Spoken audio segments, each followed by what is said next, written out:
U is for Unity. By That Guy Vex. Woo! The smoke choked and burned in Softmaid's lungs as he frantically ran on her tiny full legs. Tears spilled from the unicorn filly's eyes, the wide orbs of dirty mud-brown color that matched her coat. Though by now that coat was so covered in snot, suit, she was practically black. Her short, messy green mare was plastered to her head in wet, sweat-soaked tangles, mixed with red from the blood of a nasty cut from across her brow. She didn't know where she was going, only that her mother had told her to run. She was too scared and confused to do anything other than what she was told. She ignored the screaming and cracking echoes of the gunshots. She ignored the pleading and cries of pain, interspersed with hacking laughter and high-pitched cackles of glee. She ignored the blood that slipped in, face-planting in a fissure of a pony whose lower half was missing. "Oh, gosh, is that Miss Patio? No, don't look. Father said run." Softmaid slipped around the body, too sharp to even feel, properly sick at the sight. She was simply numb all over. Again, her mother's words spurred her on. Run! Down the street she went, stumbling on her tiny legs, her mouth hanging open from the constant drawing in of ragged breaths. Black curls of smoke washed over her path like a river, choking her as she ran through it. She heard horrible screaming to her right, seeing the smoke billowing from Mr. and Mrs. Happy Sour's tavern, which was alive with fire. The screaming from inside, and for a horrible instant, Softmaid saw Pete's Cream, the serving mare, crawling out the tavern door. Pete's Cream's body was charred black, only a few patches of her once clean pink coat still visible. Softmaid didn't show her run, too terrified to try and help, tears streaming down her face. The edge of the town was just ahead, the black fence of thick forest surrounding the town, visible through the haze of smoke. Maybe she'd hide among the trees, but what she would do, even after the bad ponies went away, surely her mother would come and find her. These thoughts were like the last bubbles of hope rising amid the pony's drowning tears, hope that gave a little extra strength to her numb, tired legs. She felt something snap around her hind legs, sending her painfully tumbling end over end, leaning her face down in the mud. As she coughed, trying to get her breath back, wondering what had hit her, she heard an awful screeching laugh from behind her. That laugh was interspersed with hacking coughs, and Softmaid felt a rough hook kick her over. "Close, little one, close! But I'm afraid it's just not your day," said the rear, a bright orange mare with bloodshot brown eyes and grime strewn across black mane. The rear was pressing one forehoof, clad in heavy, rusty metal barding, down to Softmaid's chest, crushing the filly down into the mud. Softmaid tried moving her hind legs, but found they were wrapped up in some sort of thick wire, two iron balls at either end bounding her legs together. "Hey, you got the little cunt," said another rear, who trotted up, a purple mare with a half-seeming head, her remaining white mane little more than wispy strands. "Makes the 10th full we've got. Gonna be a hell of a haul." The orange rear licked her lips, her breath in Softmaid's face smelling of blood and sour things. "Gotta love slavers. Pay so much to get 'em young." Softmaid turned her head away as the orange rear ran one hoof over the filly's face, almost delicately, as the other hoof pressed even harder on her chest, making it hard to breathe. She wanted to try and look tough, like she knew her mother and father would want her to be. She tried to raise a hoof to push the rear's crushing hoof off of her, or punch at that leering face, but all she got for her trouble was a sharp jab to her belly that left her coughing. "Hey, a little bit of fight in that one," said the purple rear. "Maybe we ought to keep it for ourselves." Orange grinned at that, hauling Softmaid to her hooves, only to smash the filly's face in with a quick punch that left Softmaid gazed on the ground, blood welling from a split lip. "Maybe we could squeeze a raider out of this one. And nah, ain't in the mood to break one in. Ah! Little bitch!" Softmaid had used the raider's distraction to sink her teeth into an unarmed portion of the raider's leg, using the images of dead Mrs. Patio and the burned Pete's Cream as fuel for a burst of anger in her tiny heart. She could still hear gunshots. She knew the ponies at Three Stone were fighting, including her mother. She'd fight too, see. The explosive pain in her back loosened her grip on the rear's leg. That dirty orange mare, glaring, raised her hoof again, smashed it into the filly's stomach. The purple raider was laughing, rolling in the ground as she hooted and hollered. The orange raider repeatedly bringing her hoof down to the cringing soft mane. She tried to protect her head as best she could from the rain of blows, wondering if the raider was going to keep going till she was turned into bloody mush. An intense fear gripped the filly then, her anger washing away with the realization she was going to die. In that moment of absolute terror, Softmane did the only thing she could think of. She prayed. Softmane didn't hear the lightning so much as felt as a pressure wave of sound flowed over her. It took several long moments for her ears to stop ringing. When she opened her eyes, she saw little more than a blackened pile of roughly pony-shaped char next to her where the orange raider had been.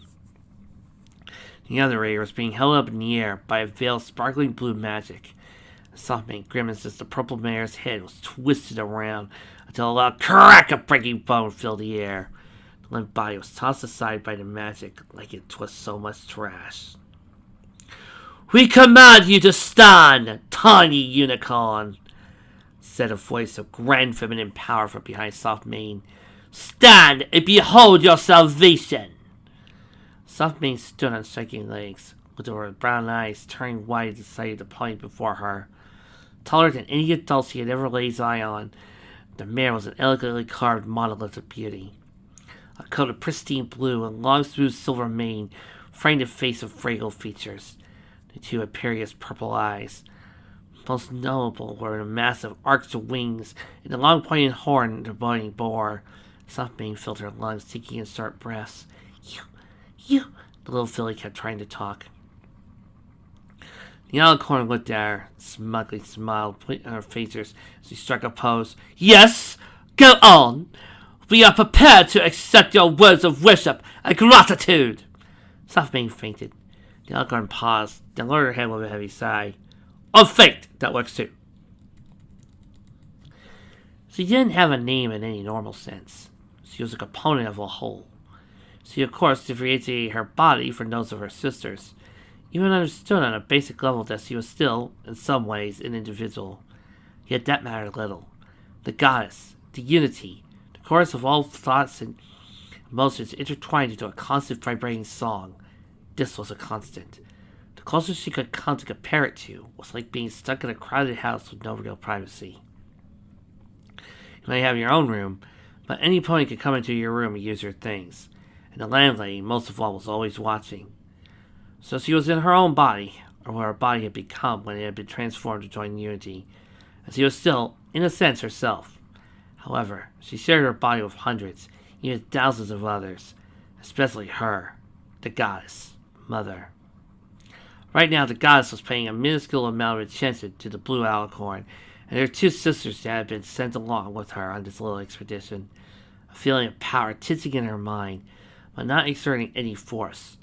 At any time, the goddess could occupy her, exert overwhelming will through her body, and use it like one might move one's tail. For the moment, though, she and her two sisters had a certain autonomy. Her two sisters were the green variety, two identical alicorns with green coats and vibrant darker green manes. Without the gods exerting direct control, the two greens were a little impetuous and impulsive. So far to the north, the wave of voices, memory, and emotion from Unity was slightly subdued. It was an odd feeling of consciousness that she hadn't felt in some time. It was a novel feeling, but also disquieting, and allowed her to feel irritated at her sister's behavior. "Must we waste time indulging your inquisitiveness?" she shouted at her two sisters. The pair of greens rummaging around inside a blasted-out roadside convenience store. She could hear the pair giggling at each other in there, like little fillies. The blue alicorn shivered, disliking the cold of this northern climate. Little whites of snowflakes touched the dead and the ground on the mountain road. "We have found the most delightful frozen food items within," called one of the greens, poking her head up from the broken window of the storefronts, with a patty of frozen hay in her mouth. She ground her teeth in annoyance, feeling the goddess's own spike of impatience.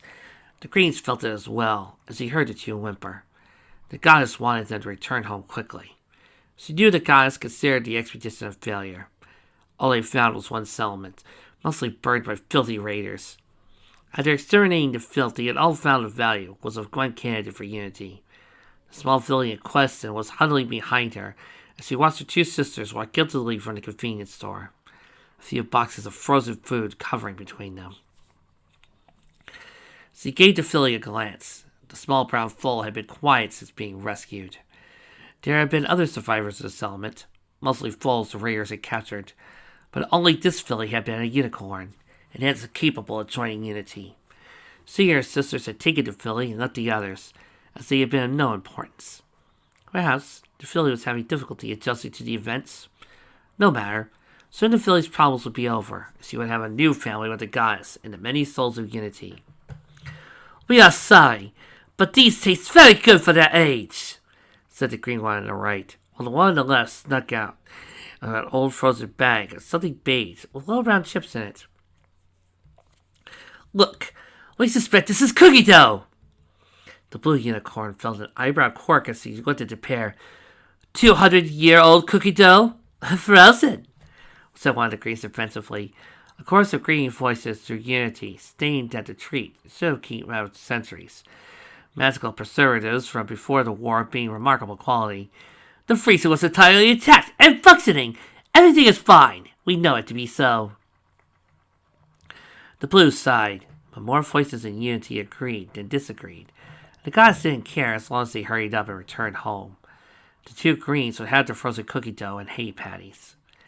"Very well, we must go then now. Tiny pony," the filly jumped in a commanding tone, "prepare yourself for travel." The filly started to say, looking up with wide eyes.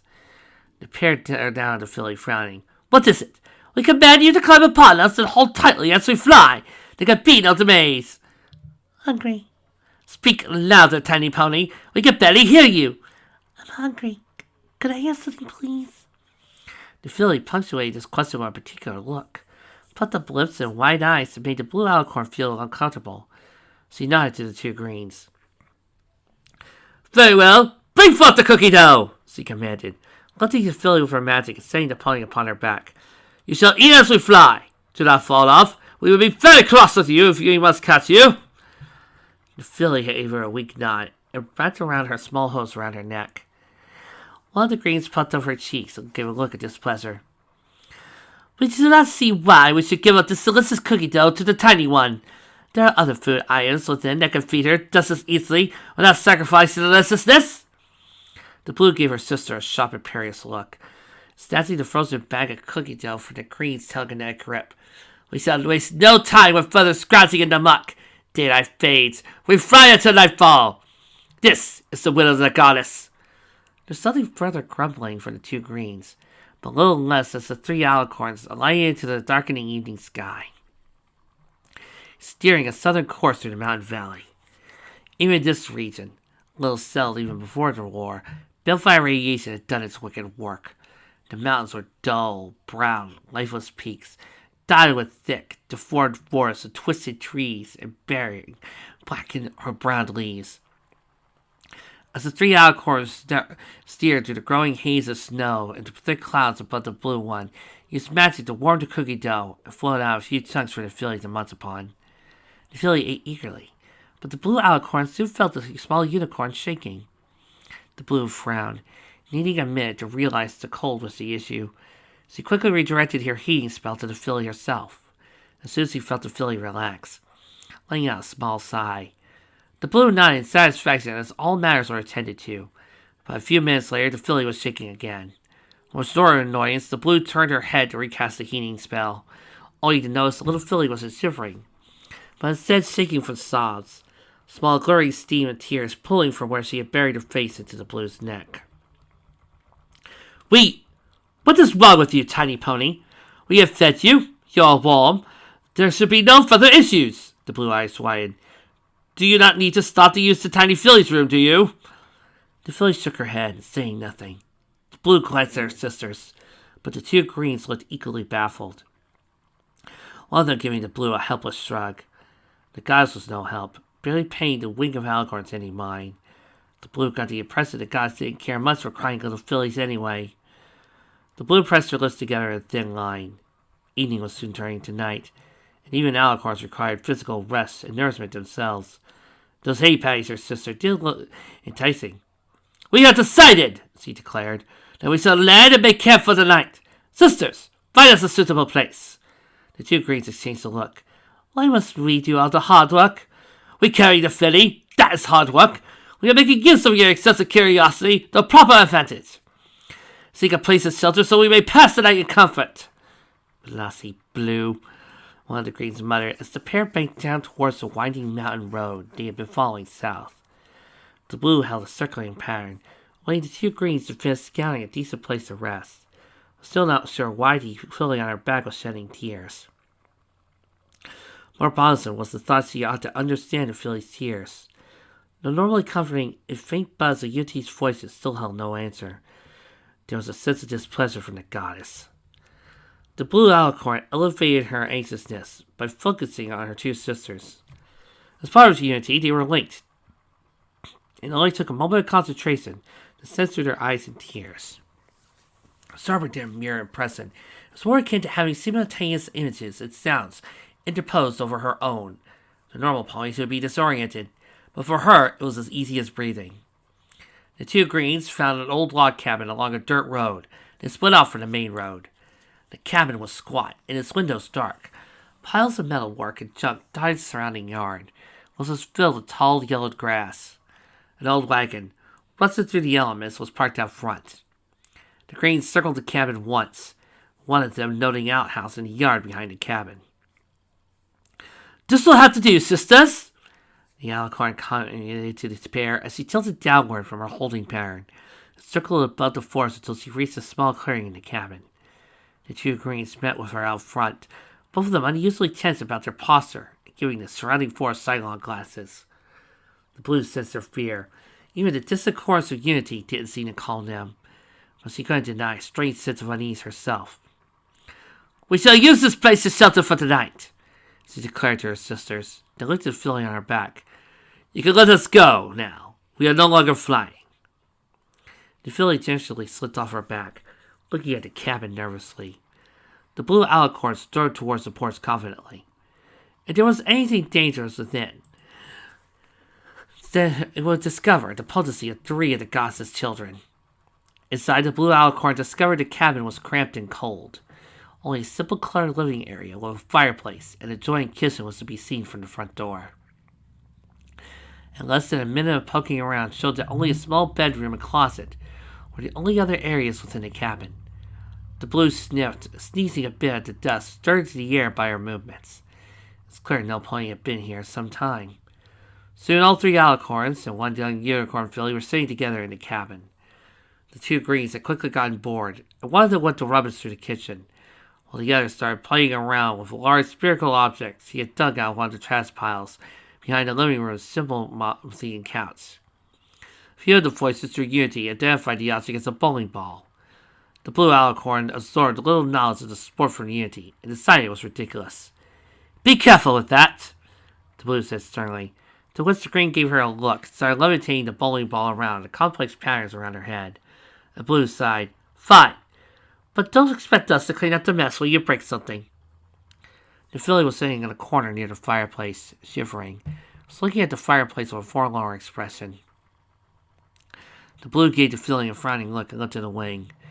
"If you require warmth, we shall allow you to sit next to us. It'll be easy to maintain a warming spell if you remain close, tiny one." "My name is Softmane," the filly said, scooting closer to the Blue, and hesitantly cuddling up under the alicorn's wing, sighing as the Blue cast her warming charm and bathed the air around the filly with heat. Softmane gave the alicorn as the cabin a curious look, now that she was comfortable. "Don't you get cold?" Green was playing with the bowling ball, spinning the object around lazily, laughed. "We aren't bothered by a little cold weather. Our bodies are way better than yours, at least until you join us. Then the cold won't be a problem at all." Green's stomach grumbled. "Hunger, though, that is a problem." The other green raised her head from behind the small stones she had been poking at. "We found cans of mystery food," she declared, raising several small metal cans, whose labels had long since become so jaded as to be unreadable. "So we prepared them." The other alicorns gave silent nods, Soon the cabin was filled with the clang of pots and pans, as one of the green fumbled about looking at the mysterious contents of the cans. None of the alicorns were concerned with the trace radiation in food, as the residual magic byproduct would only bolster their bodies. So, Softmane spoke up, constantly looking up at the blue alicorn. What are your names? We have no use for names, the blue stated, as if the question itself had been pointless, which to her it was. How do you tell each other apart? The green with the bowling ball snickered at the blue's clear concentration. Blue replying, We are not the pot, we are the unity. There's no need for... What's unity? Ugh. You'll be learning what unity is soon enough, tiny one. I'm Softmane. Most it was bad manners not to use a boy's name if you know it, the filly said, seeming to get more energetic. A combination of warmth and cookie dough, the energy was dampened by crestfallen look on Softmane's features. Thank you for saving me, but can I go home now? The blue alicorn's expression went stony. We are taking you home. A new, better home with a large family. You will join Unity. Rejoice! It will be a glorious new life. But my mom might be looking for me. I have to go back home because she'll be worried. The filly huddled in on herself, starting to cry. The blue hesitantly pulled her weighing tire around the filly. It's unlikely they still lived. We saw survivors, but not many. Mostly young. None of that looked old enough to be parents. The blue alicorn said with uncertainty. There was nothing in the many voices of Unity that told her how to speak to a pained, grieving filly. Most emotions and memories dealing with that kind of thing were expunged from Unity as needless. The blue felt particularly out of sorts as Softmane's crying continued. The awkwardness has been doubled! muttered Green, who curled up around her bowling ball. The blue sensed the green filly intended to take the object with her, keep it as a souvenir of the trip. Soon the cans of mystery food were ready, turning out to be some sort of manner of corn. Not all that appetizing, but it filled the base need to have a full belly. And the hay patties taken from the convenience store were once better. By the time they were done eating, Softmane ceased crying, and stared staring blankly at nothing. The blue, not sure if this was better state of affairs or not, thus kept the filly held close to her until the eventuality of Softmane fell asleep. There was quiet amongst the alicorns until the green spoke. So you won't feel bad once he is with us. Unity has no sadness. The blue stirred, looking down at the sleeping filly. Softmane's face still tear-stained, even in slumber.